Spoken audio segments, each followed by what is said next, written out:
Bismillahirrahmanirrahim. Assalamualaikum warahmatullahi wabarakatuh. Perkenalkan, kami dari kelompok 12 mata kuliah Fikih Mawaris akan menjelaskan tentang kewarisan anak zina dan anak liar. Baik, saya pribadi Yono Mariono selaku moderator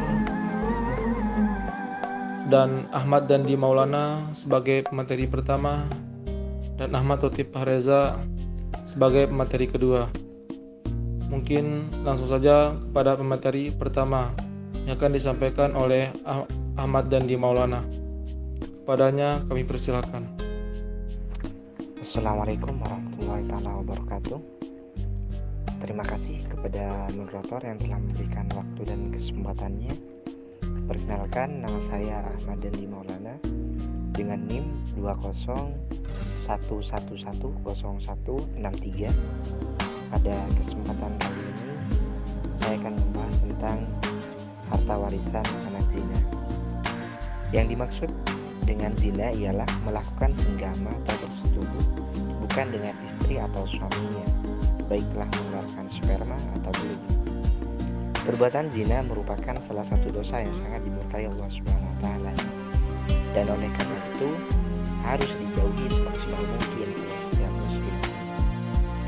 Apabila seseorang telah terang ada hubungan darahnya dengan ibu bapaknya, maka dia mewarisinya selama tidak ada suatu penghalang pusaka dan selama syarat-syarat pusaka telah cukup sempurna, dan tidak dapat seseorang dipandang mempunyai hubungan darah dengan ayah saja tanpa ibu.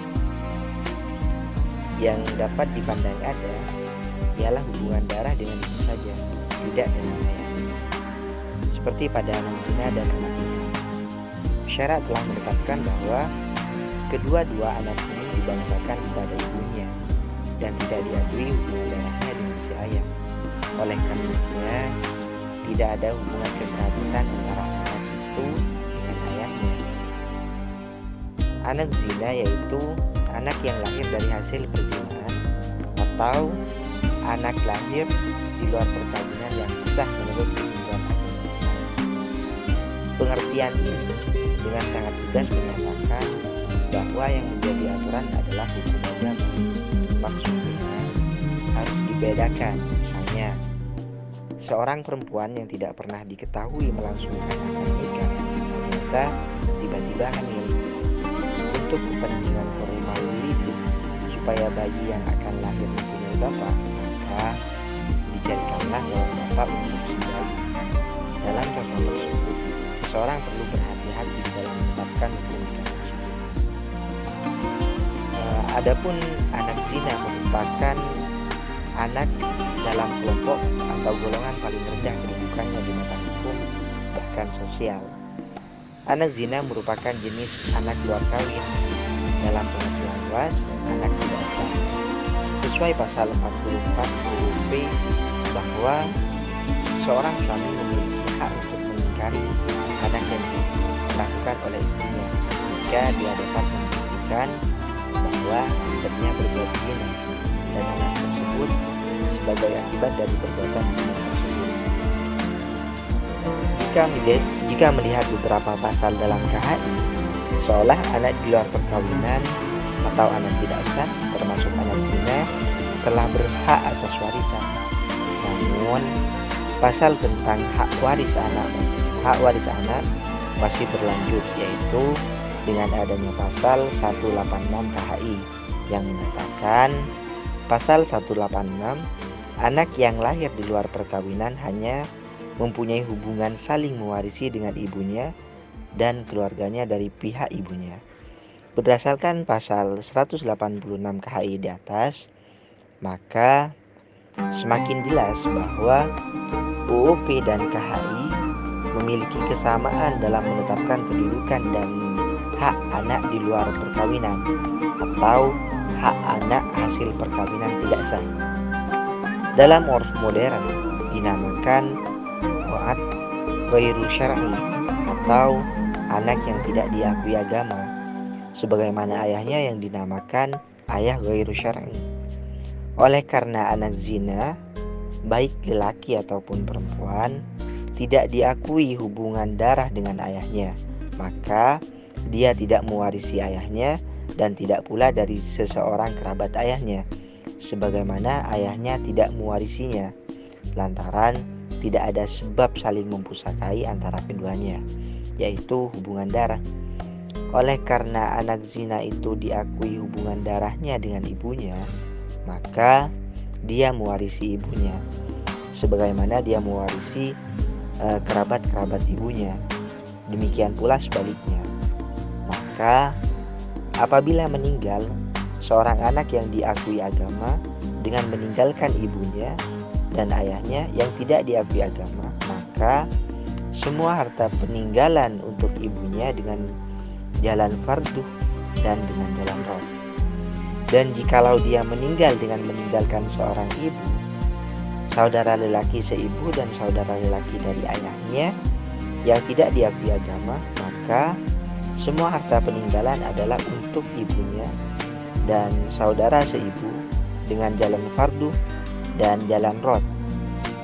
Apabila ibunya meninggal atau meninggal salah seorang kerabat ibu, maka anak yang ghairu syar'i itu menerima pusaka dari ibunya dan kerabat-kerabat ibunya. Dalam hal ini dipegang kaidah-kaidah yang umum terhadap pusaka, dan apabila ayah yang bukan syar'i meninggal atau salah seorang kerabatnya, maka anak yang bukan syar'i tidak menerima pusaka darinya. Mungkin hanya itu dari saya, kurang dari lebihnya mohon maaf. Selanjutnya saya kembalikan kepada moderator. Terima kasih. Baik, terima kasih kepada moderator yang sudah memberikan waktunya. Sebelumnya perkenalkan, nama saya Ahmad Latif Fareza dengan NIM 201110129. Di sini saya akan sedikit memaparkan terkait harta warisan anak lian, yang mana lian adalah sumpah seorang suami yang menuduh istrinya berbuat zina bahwa ia akan menerima laknat Allah Subhanahu wa taala apabila tuduhannya terhadap istrinya berzina ternyata tidak benar. Apabila perzinahan yang dituduhkan suami terhadap istrinya itu benar dan kemudian melahirkan anak, maka anak tersebut dinamakan anak lian. Lian dalam istilah fuqaha itu ialah suatu kondisi yang berlaku di antara suami istri di muka pengadilan, yaitu pengucapan pensaksian dengan lafal-lafal yang khusus. Dinamakan pensaksian ini dengan lian karena di dalamnya terdapat kalimat laknat atau pengutukan pada kali yang kelima. Anak lian ini ialah anak yang dilahirkan oleh seorang istri di atas tempat tidur suaminya, sedang dia pun masih dalam isma suaminya yang diakui syara. Tetapi si suami mengatakan bahwa anak itu bukan anaknya. Apabila seorang suami mengingkari hubungan darah dengan anak yang dilahirkan oleh istrinya di masa istrinya itu terikat pernikahan dengannya, sedang si suami tidak mempunyai bukti yang membenarkan tuduhan bahwa istrinya berzina, dan cukup pula syarat-syarat li'an yang sudah dijelaskan dalam kitab-kitab fikih, maka suami istri itu berli'an di hadapan hakim untuk menghindari hukuman tukas atau qazaf dari suami dan hukuman zina dari istri dengan cara yang tersebut di bawah ini, yaitu suami mula-mula bersaksi di hadapan hakim dengan 4 pensaksian, yaitu dengan pengucapan asyhadu an la ilaha asyhadu billahi inni laminas shadiqin, yang artinya saya bersaksi dengan Allah, sesungguhnya saya adalah orang-orang yang benar tentang apa yang saya tuduhkan kepada istri saya, yaitu zina. Dan pada kali yang kelima dia mengatakan la'natullahi alayya in kuntu minal kazibin, kutukan Tuhan atasku jika aku seorang yang dusta tentang tuduhanku. Kemudian istrinya bersaksi dengan 4 pensaksian pula dengan mengucapkan asyhadu billahi innahu la minal kazibin, saya bersaksi dengan Allah, sesungguhnya dia adalah dari orang-orang yang berdusta terhadap tuduhannya atas diriku. Dan pada kali yang kelima dia mengatakan Ghadaballahu alayya in kana minas shadiqin, kemarahan Allah atas diriku jika dia dari orang yang benar dalam tuduhannya. Para ulama mazhab sepakat suami istri yang saling muliaan tidak dapat saling waris-mewarisi, dan tidak pula anak hasil li'an tersebut dengan ayahnya serta dengan orang-orang yang memiliki hubungan kekerabatan dengan anak tersebut melalui jalur ayah. Pada ulama mazhab selanjutnya sepakat tentang adanya hak saling hak waris mewarisi antara anak hasil li'an dengan ibunya dan orang-orang yang mempunyai hubungan kekerabatan dengan melalui jalur ibu. Disyaratkan pada pusaka anak zina dan li'an dari kerabat ibu ialah mereka dilahirkan dalam tempo 9 bulan atau berjumlah 270 hari paling lama dari tanggal mewaris kerabat ibunya wafat, supaya dapat dipastikan bahwa anak itu telah ada di waktu mewarisnya meninggal. Dan jika ia melahirkan sesudah lewat 9 bulan sesudah mewaris meninggal, maka dia tidak menerima pusaka dari mewarisnya itu.